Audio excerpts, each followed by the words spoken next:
Comandante-Geral PNTL, Comissário Faustino da Costa, no Comandante Unidade de Patrulhamento Fronteira, Superintendente Polícia Euclides Belo, halo encontro avaliação geral ao Gabinete Chefe Serviço CIRA.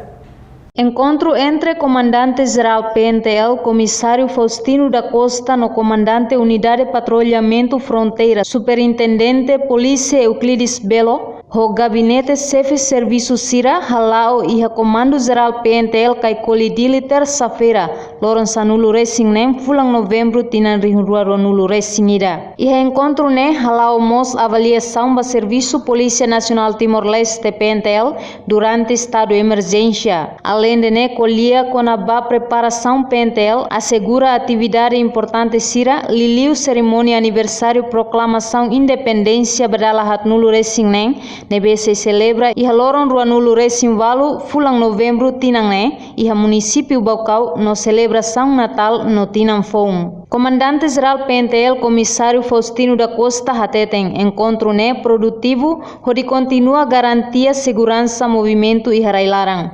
Com a movimento terrestre, Comissário Polícia Faustino reconhece o dambot hakoto estrada não dificulta movimento transporte CIRA no comunidade CIRA e a problema ba acesso à eletricidade.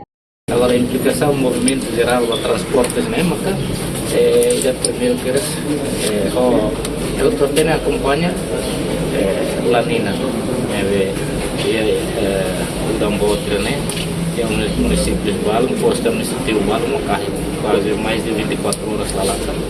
Estrada Valo, que é nós de ter parteira, mas é a capital, vai virar de volta vai ir claro.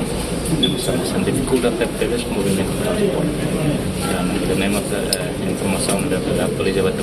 Durante o encontro, o comandante PNTL município CIRA apresenta implicação Husi Udang impede movimento transporte. Reportagem da Xaviera Zermandina Xavier, Televisão Timor Post.